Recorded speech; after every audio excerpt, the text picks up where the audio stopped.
우리 옆에 계신 분들과 이렇게 인사하였으면 좋겠습니다. 오늘 잘 오셨습니다.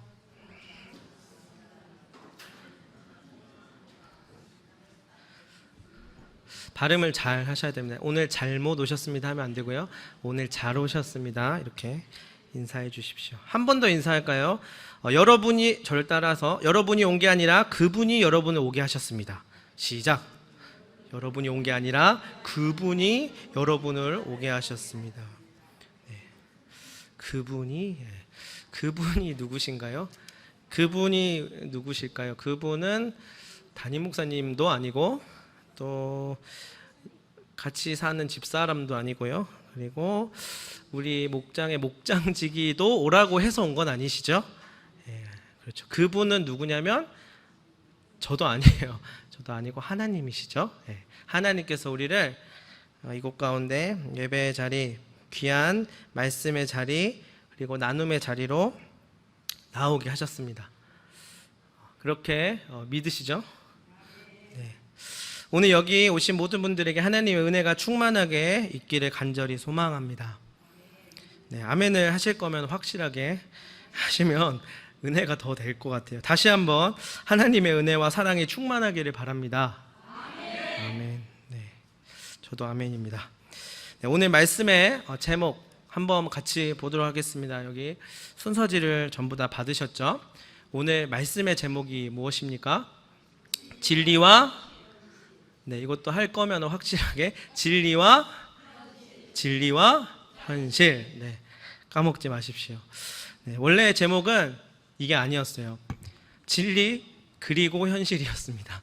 그런데 제가 잘못 적어서 진리와 현실이 되었는데요. 오히려 이게 더 잘 된 것 같습니다. 훨씬 짧고 이렇게 입에 쏙 들어오는 그런 설교 제목인 것 같습니다. 오늘 그래서 우리는 진리와 현실 두 가지를 같이 살펴보고자 합니다. 그것은 바로 진리라고 하는 것과 그리고 현실이라고 하는 것입니다. 하나만 봐도 복잡하고 어려워 죽겠는데 두 개를 본다고 하니까 여러분들 벌써부터 머리가 아프실 수도 있을 것 같지만 제가 제목을 진리 그리고 현실로 한 게 아니라 진리와 현실로 했기 때문에 이게 한 세트로 하나로 치시면 더욱더 이해하시기 쉬우실 것 같습니다. 어떻게 이 진리와 현실이라는 것이 여러분 잘 어울리는 것 같으십니까? 네, 난 잘 어울리는 것 같다. 찰떡같이 어울리는 것 같다 하시는 분 네, 계시고요. 나는 조금 진리와 현실이 조금 뭔가 단어상 안 어울리는 것 같다 하시는 분 있으시죠?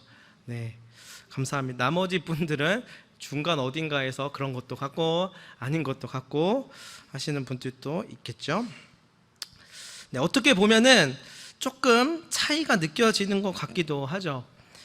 잘 어울리는 것 같기도 하고 또 어찌 보면 상당히 뭔가 안 어울리면서 굉장히 할 말이 많고 사연이 많아 보이는 그 두 가지 단어인 것 같기도 합니다. 그 이유가 있으니 그 이유는 바로 진리를 현실 가운데 적용하는 것이 어렵기 때문입니다. 여러분도 그렇게 느껴지십니까? 네. 그러면 오늘 본문의 말씀 가운데서 베드로가 예수님께 하는 고백의 말씀이 있습니다. 먼저 예수님께서 물어보십니다. 너희는 나를 누구라고 하느냐? 이 질문을 받았을 때 이 베드로는 과연 어떠한 생각을 했을 것 같으십니까? 지금 그는 이 진리와 현실 두 가지 사이에 서서 갑자기 예수님에게 질문을 받은 상황입니다. 그러자 그의 대답은 주는 그리스도 신이이다 라고 하였습니다. 이때 베드로는 과연 정말로 이게 주는 그리스도 신이이다 라고 하는 현실적인 그런 감각을 가지고 했던 표현이라고 혹시 생각을 하십니까? 쉽게 말해서 베드로가 묻자마자 바로 대답했습니다. 이 8장 29절 말씀에 보니까 너희는 나를 누구라 하느냐 하니까 바로 대답을 하죠. 베드로가 대답하여 이르되 주는 그리스도 신이다 라고 뒤도 안 돌아보고 바로 이야기를 하게 됩니다. 정말 쉽게 말해서 제정신에 이렇게 바로 대답을 했을까요? 아니면 그저 그때 당시에 예수님에게 뭔가 심취가 된 거죠. 심취가 되어서 당신이 바로 구원자 메시아 그리스도입니다 라고 일단 먼저 말해놓고 나중에 어떻게 될지는 그 다음에 이제 보는 그런 거일 수도 있습니다. 어쨌든지 간에 확실한 것은 과학적인 검증이나 확실하게 증명된 상황은 아니었다라는 것이죠. 그때 이제 현실과 진리라고 하는 예수님과 함께 있었던 베드로는 이분이 진짜 그리스도 구원자라고 하는 것을 과학적으로 증명을 받았다거나 아니면 많은 이들로부터 확증을 받은 상황이 아니라 그 예수님 뒷공문을 쫓아다니면서 3년 동안 뭔가 느낀 게 있기 때문에 이야기는 했지만 주는 그리스도이십니다 라고 바로 뒤도 안 돌아보고 이야기할 만큼 뭔가 베드로가 있긴 있지만 확실한 검증을 받을 수 있는 것은 아니었다는 것입니다. 다만 예수님이란 분을 만나고 인생이 좀 달라진 건 맞죠. 그러나 그가 이스라엘 백성들이 그토록 기다리던 메시아임을 모두에게 확증받은 것은 아니라는 것입니다. 자, 만약에 그것도 아니면 베드로는 그분이 진짜 진리임을 깨닫고 이를 녹록하지는 않지만 그가 살았던 현실 가운데 밀어붙였던 것은 아니었을까요? 여러분들 속으로 한번 대답해 보십시오. 네. 사실은 베드로는 나중에 3번이나 부인하게 되잖아요. 이렇게 실컷 이야기해놓고 3번이나 부인을 하면서 그의 연약함을 보이게 됩니다. 그렇지만 더 길게 보았을 때 베드로는 이 믿음의 고백을 통하여서 나중에 더욱더 하나님 앞에 쓰임받는 그러한 사람이 되게 됩니다. 우리가 이러한 물음을 가지고 함께 생각해보고 말씀 속으로 그 해답을 찾아보도록 하겠습니다. 우선 오늘 말씀의 제목 진리와 현실에 대한 개념적인 정리부터 하도록 하겠습니다. 먼저 개념적으로 봤을 때 진리란 무엇일까요? 진리 이것이 무엇이냐 하면 조금 쉽게 정리를 하자면 진리는 소유할 수 없는 그 무엇입니다. 왜냐고요? 바로 내 거라고 하는 순간 진리는 곧 주관성을 띠게 되고 다른 타자에게는 그것이 진리가 아니게 될 수 있기 때문입니다. 따라서 개념적으로 봤을 때 우리는 내가 이 진리를 소유하고 있다라고 말할 수는 없습니다. 예를 들어서 누군가가 여름에는 냉면이 진리야 라고 한다면 여러분들 냉면이 진리가 당연하지 라고 생각하시는 분도 있지만 무슨 여름에 냉면이 진리, 난 냉면 제일 싫어, 나는 뭐 수박이 최고야 이렇게 말씀하시는 분도 분명히 있겠죠. 그렇다면 이는 주관적인 개인의 차원에서는 진리라고 할 수 있는 옳다고 간주될 수 있지만 개인에게는 또한 참이 될 수 있지만 냉면을 별로 좋아하지 않는 또 다른 사람에게는 이 말이 참되고 옳다고 볼 수는 없습니다. 다만 저 사람이 가지고 있는 그 생각, 냉면이 진리라고 하는 것을 냉면이 진리라고 할 수도 있지라고 이해할 뿐이지요. 따라서 진리라고 표현하는 의도는 알겠지만 정말 보편적이고 객관적인 참된 진리인가는 검증할 수가 없습니다. 따라서 결국 진리는 개인이 국한할 수 없는 그 무엇이라고 할 수 있습니다. 진리는 진리 자체로 존재하는 것이고 내가 생각하는 것이 진리이다, 내 말이 곧 진리이다라고 말할 수는 없는 것입니다. 다른 어떠한 것으로도 색칠해서 변형시킬 수 없는 그 무언가, 어떠한 궁극적인 것이라고도 할 수 있겠습니다. 그렇다면 그 진리를 도대체 어떻게 알 수가 있을까요? 과연 우리는 이것을 알 수 있기나 한 것일까요? 지금 이런 주제를 다루는 것이 어찌 보면 좀 어려울 수도 있습니다. 이것을 우리가 어떻게 인식할 수 있단 말입니까? 라고 하는 질문 자체가 굉장히 철학적인 질문이라고 볼 수도 있어요. 원래는 내가 성경에서 교회에서 배웠을 때는 진리는 무엇이고 나는 그 진리를 믿고 이게 바로바로 우리가 이렇게 나오는 거지만 한번 우리가 생각해 보자는 겁니다. 진리라고 하는 것이 무엇이냐? 진리는 어찌 보면 누군가가 소유할 수 없는 그 무엇, 궁극적인 어떠한 진리 그 자체인데 그 진리 그 자체를 우리가 도대체 어떻게 알 수가 있을까? 진리를 알기 위해서는 진리를 향해 나아가는 걸음이 필요하다고 합니다. 이를 찾아서 걸어가는 사람들이 있으니 그 사람을 구도자라고도 하고 또는 순례자라고도 말합니다. 이들이 중요하게 생각하는 한 문제 중 하나가 있는데, 그것은 진리에 이르기 위해서 지식을 습득하는 일입니다. 이것은 굉장히 중요한 일입니다. 하박국 선지서에 보면은 내 백성이 지식이 없어서 망하였도다라고 말하기도 합니다. 그런데 아무런 맥락 없이 역시 이것이 진리야라고 한다면 아마도 그것은 신빙성이 떨어질 것입니다. 그런데 이 과정에서 유의해야 될 게 한 가지가 있습니다. 그것은 바로 그렇다고 해서 어떤 사람의 어떤 이론이라든지 방법론이라든지 사상이라든지 이런 것들이 배우고 그것을 습득한다고 해서 진리에 도달할 수 있는 게 아니라는 것입니다. 즉 다시 말해서 진리에 도달할 수 있는 수단이 될 수가 없습니다. 왜냐하면 이는 하나의 그러한 방법론적이거나 사상적인 노력이 될 수는 있겠지만 결코 인간의 노력으로는 참된 진리에 도달할 수가 없기 때문입니다. 지식을 습득하는 일은 굉장히 중요합니다. 그렇지만 자칫 잘못한 지식을 습득하게 되면은요, 진리는커녕 역효과를 일으킬 수도 있습니다. 혹시 아는 게 힘이기 때문에 이 진리의 지식을 알면 진리를 내가 소유할 수 있고 갖게 될 수 있다라고 여겨지시는 분이 계십니까? 만약 그렇다면은 이 세상에서 이 모든 역사 가운데서 진리를 소유하고 그 진리를 학습해서 배울 수 있는 그러한 과정들이 분명히 있었을 것이지만 그 누구도 인간적인 노력으로서 진리를 취득했던 사람은 없었습니다. 이는 굉장히 위험한 그러한 행동일 수도 있습니다. 왜냐하면 우리가 흔히 아는 이제 신천지라고 하는 이단에서도요, 거기서도 진리라고 하면서 성경을 가르칩니다. 성경을 가지고 와서 이것이 진리이고 이 말씀이 이렇게 풀어지며 이렇게 말씀이 되어질 때 우리에게 있어서 구원이 있다라고 이야기를 합니다. 제가 얼마 전에 어떤 사람을 우연치 않게 함께 있는 자리에서 만나게 되었었는데, 그 사람은 이제 신천지에 있다가 나중에 그것을 돌아서서 이제 사역을 하기 위하여서 이 목회의 길로 들어선 사람이 있었어요. 그 사람은 신천지에서 굉장히 높은 지위까지 갔었던 사람이라고 합니다. 근데 그 사람이 말하기를 요즘 신천지가 14만 4천 명이라고 하는 처음에 말했던 것은 훨씬 넘어섰고 교세가 점점 확장이 돼가고 있다. 저는 이제 외부의 사람으로 봤을 때 이것은 이만이라고 하는 교주가 죽으면 뭔가 한풀 꺾이지 않을까라고 이야기하면서 물어봤었어요. 그러자 그분이 하는 대답은 조금 의외였어요.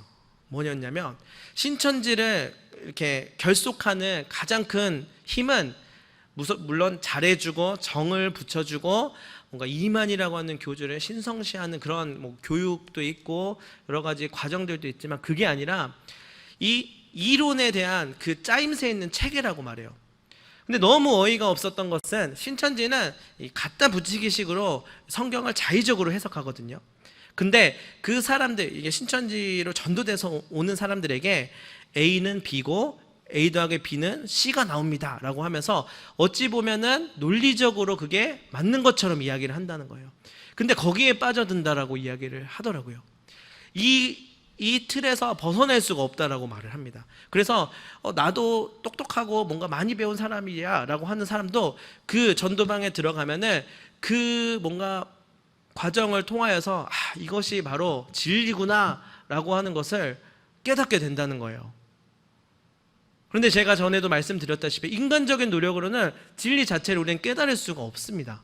그런데 신천지에서는 그거를 선물로 준다라고 하는 유혹을 통하여서 이야기를 해서 이제 그 신천지에서 나오신 분은 제가 그래서 그 견고한 그런 이론적이고 교의적인 그러한 신학이 아니지만 그들이 가지고 있는 개똥 철학과도 같은 그런 이론을 깨부셔 주기 위하여서 열심히 저는 공부를 하겠습니다. 이런 말씀을 하시더라고요. 그래서 그 이야기를 들으면서 우리의 사고가 인간으로서 굉장히 높은 고등 생물의 수준 이상을 가지고 있지만 너무나도 무지몽매하다라고 하는 것을 느끼게 되었습니다. 불교에서도 진리에 대해서 말합니다. 열반이라고도 말하고 니르바나라고 하는 말도 씁니다. 곧 깨달음이라는 것을 말하지요. 이 열반에 이르기 위해서는 나와 세상과 보이지 않는 세계를 관찰하고 탐구해야 합니다. 근원적인 진리를 찾기 위해서 구도합니다. 그러나 방 한 구석에서 또는 내가 밟고 있는 그 자리에서 또는 보고 듣고 느끼는 모든 공간에서 경험하는 것은 극히 제한적이고 한계를 가지고 있습니다. 우리가 밟고 있는 땅은 한국이죠. 또 불교 국가가 어디 있죠? 인도에 있고 중국도 있습니다. 최근에는 서구 미국이라든지 유럽도 굉장히 불교가 많이 붐을 일으키고 있는데, 이 불교에서 말하는 것은 진리를 깨닫기 위해서 수행을 하는 거예요. 그러나 제 아무리 똑똑한 사람이라고 하고 나름대로 이치를 깨달았다라고 하는 사람이라도 추우면 이불을 덮어야 됩니다. 더우면 시원한 물을 마셔야 됩니다. 왜냐하면 우리가 인간이기 때문입니다. 소위 인간이라고 하는 그 한계성을 벗어날 수가 없다라는 거예요. 인도에 있는 사람이 어떻게 다른 지역에서 다른 것들을 경험하면서 살았던 그 사람의 삶을 가지고 진리라고 하면서 이야기할 수 있겠습니까? 한국에 발붙이고 있었던 사람이 어떻게 미국에 있는 사람의 삶의 모든 것들을 다 통틀어서 이것이 진리다라고 함부로 이야기할 수 있겠습니까? 그 한계를 가진 것이 우리의 인간이라고 하는 한계입니다. 그래서 이 모든 틀을 깨고 무언가 얻어지는 그 깨달음을 위하여서 불교는 끊임없이 노력해요. 이것을 내가 이 깨달음을 얻어서 이 진리라고 하는 열매를 하나 획득을 했다. 그런데 갑자기 비가 오고 천둥이 치면 내 자신이 또 흔들리는 것을 느낍니다. 그래서 막 중도로 막 서려고 노력을 하면서 고행에 자신의 삶을 바칩니다. 어떤 사람들은 고행과 수행을 하기 위해서 나무에 평생 동안 매달리는 사람도 있고요. 또는 성철 스님이 예전에 그랬다고 합니다. 평생 이 분은 누워서 자지를 않았대요. 누워서 자지 않고 앉아서 평생을 보냈다고 합니다. 또한 어떤 것들이 있을까요? 허벅지를 때린다든지 등을 계속 나무에 친다든지 여러 가지 고행과 수행의 방법을 쓰지만 여러분 정말 이래가지고 진리를 얻을 수 있겠습니까? 네. 이게 가능하다면 내일부터 여러분 여기 까치산 나무 하나씩 붙으시고 등을 한번 쳐보십시오. 진리를 깨닫게 될 수도 있지 않겠습니까? 그러나 그렇지가 않습니다. 왜냐하면 아까도 말씀드렸다시피 우리는 한계를 가지고 있는 인간입니다. 이성이라는 것과 감성이라는 것과 오감과 경험 모든 것들을 활용하여서 도달하고자 아무리 노력해도 이르지 못하는 것이 진리입니다. 칸트라고 하는 철학자가 순수 이성 비판에서 가만히 이제 그분도 칸트라고 하는 사람도 독일이라는 지역에서 자기가 앉아 있는 자리에서 철학을 했겠죠. 아무래도. 그런데 그 순수 이성 비판에 보면은 여러 가지 인간의 삶과 인간의 생각과 여러 가지 것들을 철학적인 사유를 통하여서 굉장히 체계적인 이론을 만들게 됩니다. 그렇지만 순수 이성이라고 하는 절대 이성이라고 하는 그 무언가 초월적인 거에 있어서는 나가갈 수가 없는 거예요. 그래서 그 자리를 남겨놓습니다. 내가 1부터 1000까지 만까지 억까지 다 정리를 하고 체계를 만들었는데 이 순수이성이라고 하는 뭔가 내가 생각해내지 못할 근원적인 초월에 대한 것은 건드릴 수가 없다라고 숙제로 남겨놨습니다. 그것이 하나님이라고 말은 하진 않았지만 그 순수이성이라는 것을 결코 인간의 이성으로 파악하거나 그것을 진리라고 이야기할 수가 없었다는 것입니다.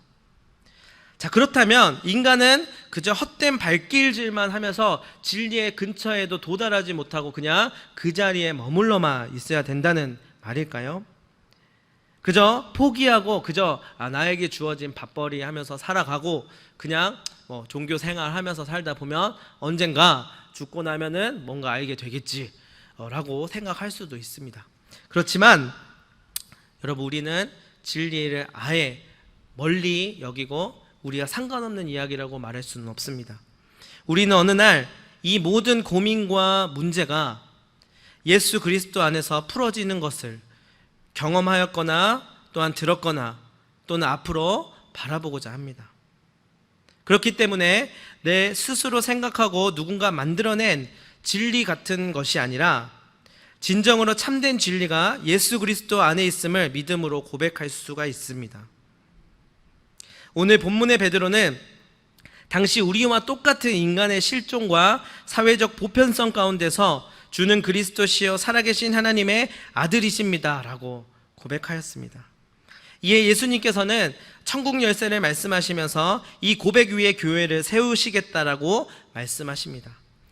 가톨릭에서는 이를 베드로라고 하는 인물에 초점을 맞추었습니다. 그래서 베드로를 초대 교황으로 삼고 그 후로 교회의 수장인 교황 제도를 정당화하게 되었습니다.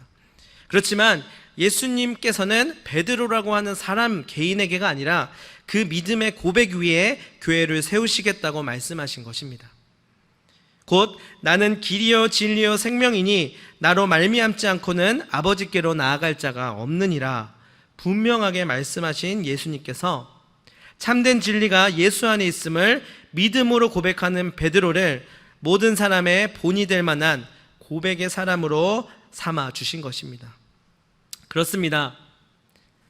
진리에 도달하기 위해 산에 오르는 것이 아니라 진리 되신 분이 우리에게 오셔서 구원이란 선물을 주시고 진리를 알게 하셨다는 것이죠. 다 함께 저를 따라해 주시기 바랍니다. 진리를 알지니 진리가 너희를 자유롭게 하리라. 아멘. 진리가 여기에 나오더라고요. 칸트도 또한 성철 스님도 또한 어떠한 누구도 깨닫지 못했던 진리를 성경에 안에 봤더니 진리를 알지니 진리가 너희를 자유롭게 하리라 라고 말씀하고 있습니다. 그렇다면 우리가 믿는 진리는 무엇입니까? 그저 여름에는 냉면이 진리지 얘기할 때처럼 주관적인 진리입니까? 그렇지 않으면 정말 우리에게 구원을 가져다 주고 우리를 자유케 하고 세월이 흘러도 풀은 마르고 꽃은 시들어도 변함이 없는 그러한 궁극적인 진리입니까? 성경을 보았습니다. 구약에서는 이 진리를 율법과 계명을 통하여서 돌판에 새기게끔 하셨고 또한 선지자로 하여금 알게끔 하셨습니다. 인류를 향한 구원의 계획을 이스라엘이라는 나라를 통하여서 일하셨음을 알 수 있습니다. 그리고 신약을 보았더니 신약에서는 진리 자체가 이제 이 땅에 오셔서 사람들과 함께 하시고 말씀하시고 또한 십자가 대속과 부활 그리고 승천으로 하나님이심 곧 영원한 진리이심을 증거하셨습니다. 이는 그저 과거에 있었던 그냥 역사적인 사실로서만 경험되어진 것이 아니라 그 옛날 역사라고 하는 히스토리라고 하는 글로 남겨진 문서화된 역사 이전부터 천지가 창조될 때부터 지금까지 그리고 앞으로도 영원까지 궁극적인 진리로서 존재해 왔습니다.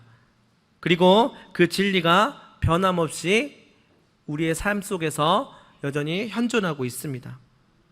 이것을 우리가 아무리 자기식대로 해석을 해서 그 옛날 그런 무속신앙에서처럼 나무라든지 돌이라든지 뭔가 태양이나 달이나 이런 것들을 보면서 우리가 그것을 보면서 신이라고 말할 수가 없는 것입니다. 또한 현대사회에서처럼 돈이라든지 권력이라든지 이러한 것들이 신이라고 가히 할 만하고 진리라고 여겨질 만하다라고 하는 모든 말들을 우리는 인정할 수가 없습니다. 아무리 그렇게 이야기해봤자 이는 모든 것들이 우리가 경험하고 있고 우리의 한계 속에서 있는 허상일 뿐이고 이 모든 것 위에 다만 변함없는 진리가 현존해 있다는 것입니다. 기독교 안에서도 진리라고 하는 것을 우리가 믿고 있지만 그 진리라고 하는 것이 정말 진리인지는 따져봐야 합니다. 왜 그런지 아십니까? 뉴스를 보면 알아요. 흉악 범죄를 일으킨 그 사람을 저는 뭔가 범죄 일으킨 사람을 정죄하고자 하는 마음은 없습니다. 그러나 완악한 인간의 그런 죄성을 가지고 그것을 실행으로 옮기고 삶을 어지럽히고 있는 모든 사람들 가운데 정말 그리스도인이 없다라고 하는 것입니까?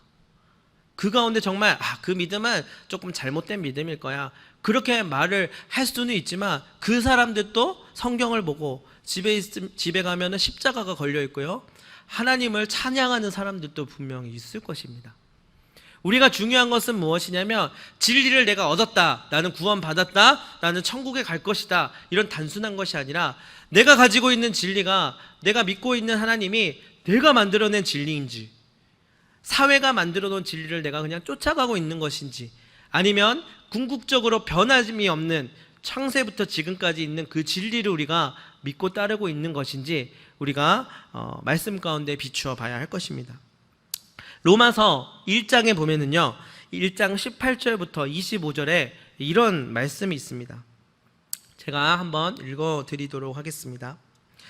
하나님의 진노가 불의로 진리를 막는 사람들의 모든 경건하지 않음과 불의에 대하여 하늘로부터 나타나니 이는 하나님을 알만한 것이 그들 속에 보임이라. 하나님께서 이를 그들에게 보이셨느니라. 창세로부터 그의 보이지 아니하는 것들 곧 그의 영원하신 능력과 신성이 그가 만드신 만물에 분명히 보여졌나니 그러므로 그들이 핑계하지 못할지니라.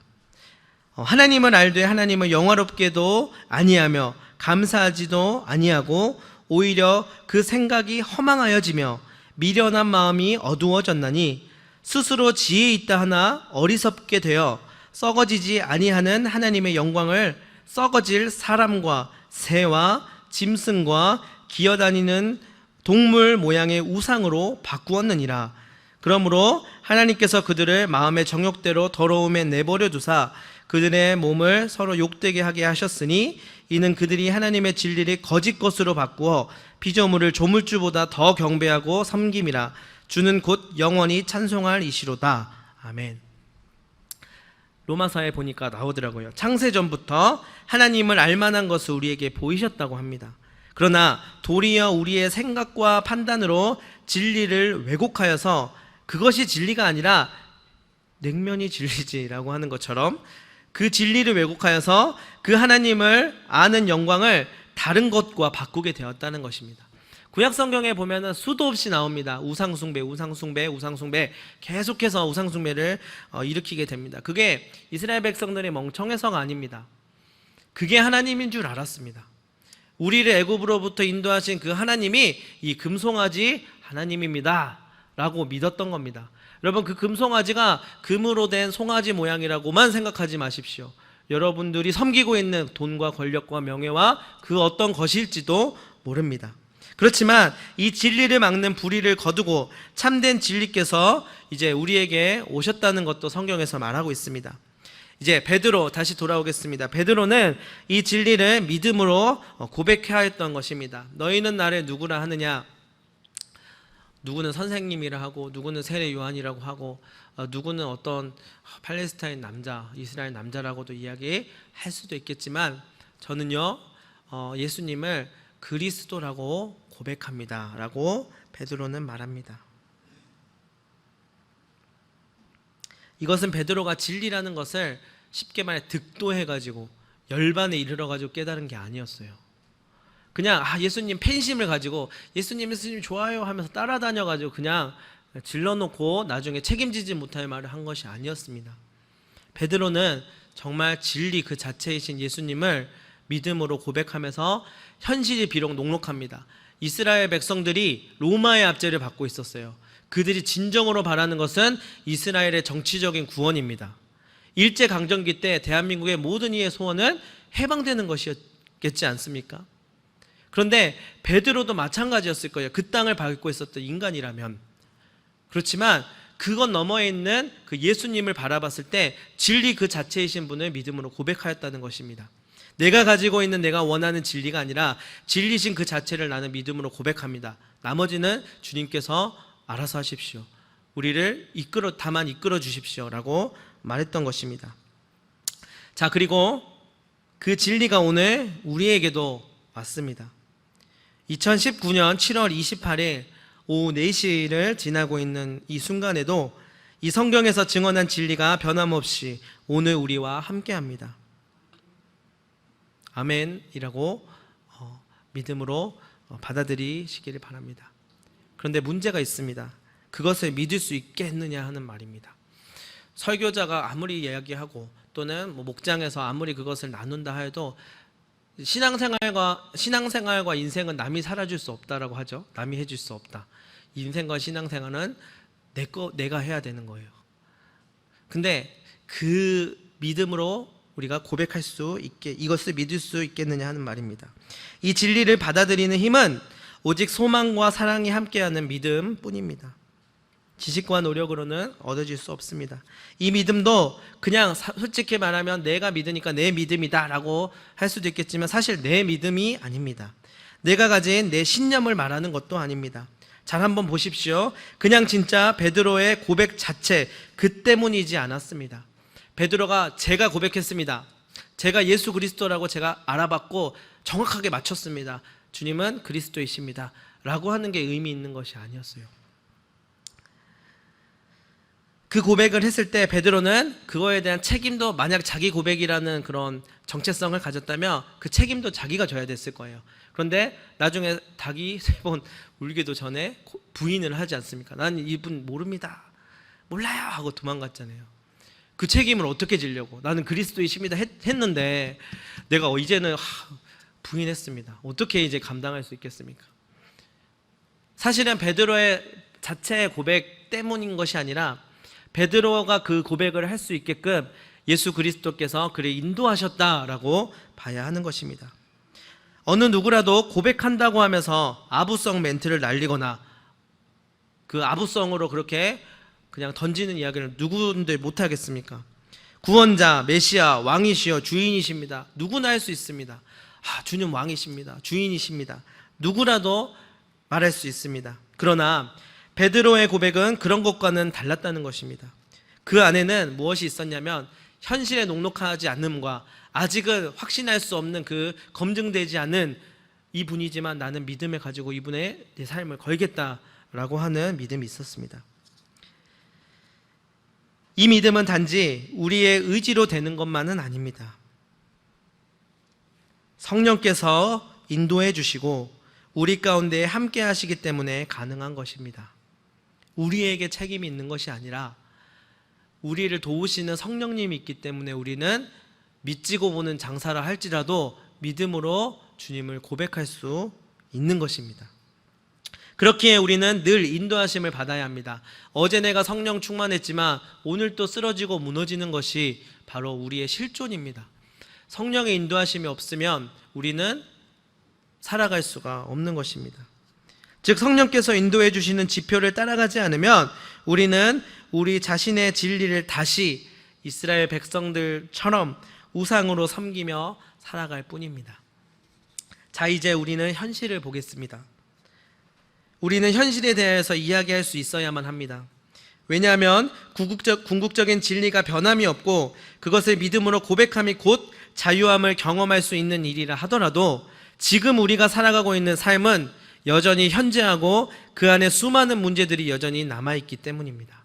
진리라고 하는 것은 알겠는데 나라는 것도 좀 봐주세요. 하나님 앞에 이야기할 수 있어야 합니다. 현실이 있다는 것입니다. 그리고 아무리 믿음으로 취하고 고백하려고 하지만 우리 사회에서 불문율처럼 여겨지는 것, 곧 세상 속의 진리라고, 세상 속에 있는 진리라고 말할 수 있을 만한 세상의 방법이나 이치나 경험들이 팽배해 있는 세계 속에서 살아가고 있습니다. 아무리 진리를 내가 깨달았고 하나님이 좋고 하나님 안에서 내가 살겠습니다 하지만 정말 우리가 세상 속에서 살려면은 의식주, 관계, 우리가 밟고 있는 거주할 수 있을 만한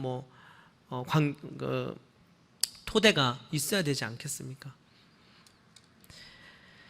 그리고 아무리 믿음으로 취하고 고백하려고 하지만 우리 사회에 있는 그러한 불문율과 같은 거 있잖아요. 사회생활을 하다 보면 사회생활은 이렇게 해야 돼, 이렇게 해야만 승진을 할 수 있고 이렇게 해야만 돈을 벌 수 있어. 그것을 정말 무시하면서 그냥 예수님이 최고입니다, 그냥 그렇게만 해서는 우리가 살아갈 수 없다는 것을 누구나 경험하셨을 것입니다. 우리가 사는 삶 그리고 궁극적인 진리를 붙잡는 삶 사이에는 어느 정도 간격이 있는 것이 분명합니다. 제가 설교 초반에 말씀드렸던 것처럼 진리와 현실이라고 하는 것이 안 어울리는 것처럼 느껴집니다 라고 하는 것이 이러한 이유 때문이죠. 왜냐하면 우리는 사막이라든지 어떤 수도원에서 생활할 수 있는 사람들이 아니니까요.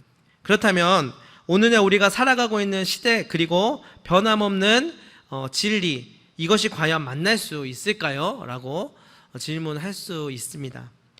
우리 옆에 있는 분에게 이렇게 한번 대답해 주십시오. 네, 있습니다. 네, 있습니다. 네, 질문하고 대답한 겁니다. 네, 과연 이 현실과 진리가 만날 수 있을까요? 그랬더니 바로 대답했어요. 네, 있습니다. 궁극의 진리이신 하나님께서 사람이 되어서 인간 예수가 되신 것이 바로 그 만남입니다. 인간 예수 그리스도는 하나님이 창조하신 현실 가운데로 들어오셨습니다. 하나님께서는 우리가 사는 현실 가운데 다가오시며 현실을 살아가는 우리를 사랑하셨고, 현실 속에서 찾을 수가 없어서 이내 우상을 붙잡았던 우리들에게 실제로 보여주시고 함께 하시고 말씀하시면서 현실 안에서 하나님을 알게끔 하셨습니다. 만약 예수님이 오지 않으셨다면 진리라는 것은 있었을 수도 있고 있었겠죠. 하지만 우리와는 관계가 없었을지도 모릅니다. 그리고 이제 예수 그리스도가 부활 승천하시고 교회의 시대가 오게 되어서 많은 제자들과 사도들은 이를 전파하면서 오늘에까지 이르게 되었습니다. 자, 여기에 예수 그리스도는 이제 오늘날 30대 청년으로 있지는 않습니다. 그러나 성령께서 우리 가운데 함께 하십니다. 우리는 진리이신 성령 하나님께서 함께하고 계심을 믿음으로 고백하기를 원합니다. 그로 인하여서 어그러진 곳에, 캄캄하고 무응답만 여전한 곳에, 갈 바를 알지 못하는 끝없는 방황 속에 그 가운데 계시는 진리 되신 그분의 현존을 경험하기를 원합니다. 그런데 오늘 본문의 마가복음 8장에 나오는 부분을 보면은 과연 이것을 어떻게 내 삶 가운데 받아들이고 적용할 수 있을지 우리가 고민하고 있을 때 주는 메시지가 있습니다. 오늘 본문의 예수님 당시의 상황을 살펴보면은 바리새인들과 서기관들은 그들이 하나님 말씀, 즉 진리를 소유한 자들이라는 인식이 강했었다라는 것을 볼 수 있습니다. 또한 이를 기록하는 역할을 하였던 매우 특별한 직책이 그들로 하여금 특권의식을 갖게끔 하였습니다. 따라서 눈앞에 와 있는 예수 그리스도를 끝없이 의심하고 마가복음 8장 11절에서는 혼란하였다라고까지 이야기합니다. 그러나 그 같은 본문이 마가복음 8장에 나오는 벳세다 맹인을 고치는 장면을 보면은요, 25절에 모든 것을 밝히 보았다라고 말합니다. 이 맹인은 눈앞에 시각적으로 보이는 사람들이나 나무나 등이나 세상뿐만이 아니라 진리 되신 예수님을 포함한 모든 것을 보게 되었다라는 말입니다. 누군가는 진리를 소유했다 하면서 보지도 못했는데, 누군가는 평생을 못 보면서 살았는데 예수를 통하여서 모든 것을 보게 되었다라는 것이죠. 제자들에게 물으십니다. 너희는 나를 누구라 하느냐? 곧 나를 믿느냐 하는 물음과도 같습니다. 이에 베드로가 대답합니다. 주는 그리스도이십니다. 자, 그렇다면 그 믿음이 있기에 이제는 내가 말할 수 있겠다 말씀하시는 것입니다. 인자가 많은 고난을 받고 장로들과 대제사장들과 서기관들에게 버림받아 죽임을 당하고 사흘 만에 살아나야 할 것을 비로소 알려주십니다. 이제 내가 말할 수 있겠다라고 하면서 예수님께서 말씀하신 거예요. 네가 생각하는 그 진리나 네가 생각하는 그러한 메시아가 아니라 너가 정말 나를 진리라고 깨달았다면 이제는 내가 이야기하겠다. 그러나 베드로는 금방 예수님을 붙들고 항변하면서 그렇지 않아야 합니다 라고 하면서 어필하게 됩니다. 방금 믿음의 고백을 하였지만 베드로는 여전히 부분밖에 볼 줄 모르는 여전히 한계가 있는 인간이라는 것입니다. 자, 그리고 나서 예수님은 계속 가르치십니다. 알게끔 하십니다. 그리고 직접 경험하게 하시고 나중에는 이 모든 것들을 베드로가 증언하시게까지 하셨습니다. 그냥 그 자리에서 끝난 게 아니라 부인하는 과정과 나중에 그것을 케어해 주시고 복음을 전파하고 나중에 순교하기까지 모든 과정을 하나님께서 인도하신 것입니다. 여러분, 믿음의 일은 절대 한 번에 일어나지 않습니다. 현실은 여전히 한계를 지니고 있고 믿음보다는 당장의 여건들이 커다랗게 현존해 있습니다. 주변의 영향을 받고 환경과 사람들로 인하여서 사회적으로 형성되는 개인의 삶은 자신이 경험한 경험이라는 것을 쉽사리 무시할 수 없게 됩니다. 그러나 기억하십시오. 이 모든 것들 사이로 예수 그리스도께서 오셨습니다. 바리새인과 서기관 그리고 베드로와 벳세다 맹인에게도 찾아오셨지만 오늘날 우리에게도 오셨습니다. 현실을 살아가고 있는 화곡중앙교회 성도 여러분, 앞으로 살아온 날보다 살아갈 날들이 더 많이 있습니다. 그렇지 않다라고 생각하실 수 있는 분도 있겠죠. 그런데 혹 그것이 아니더라도 앞으로의 하루하루가 그 전의 삶보다 훨씬 더 소중하다는 것을, 훨씬 더 하나님이 주시는 임재와 인도하심을 강하게 경험할 수 있다는 것을 여러분 믿음으로 붙잡으시길 바랍니다. 많은 일들을 경험할 것이고 우리 또한 환경과 여건의 영향력 안에서 지배를 받게 되겠지만 우리 교회와 우리 목장과 우리 개인과 가정에 분명히 하나님께서 이전보다 더 큰 일을 행하실 것입니다. 그러나 그때그때마다 우리의 삶을 오늘 또 인도하시는 성령 하나님, 진리 되신 그분을 붙잡는 삶이 되어야 할 것입니다. 완벽하게 이해하고 동의하고 취득하고 깨달으라는 것이 아닙니다. 다만 그분을 더욱 알기 위하여서 힘쓰며 내 안에 다가오시는 성령님을 충만히 경험하라는 뜻입니다. 또한 베드로는 계산된 플레이가 아니라 믿음의 고백을 드렸습니다. 우리 또한 믿음의 고백을 할 수 있는 그러한 교회와 가정과 개인이 되기를 바랍니다. 그리고 그 고백 위에 세우신 그 교회가 오늘날까지 이어져 오게 되었습니다. 이 고백이 중요합니다. 백세의 아들을 낳을 것이라는 말씀에 의심 또한 의심을 거듭하면서 어려워하다가 끝내 신뢰와 믿음으로 고백했었던 아브라함을 바라봅니다.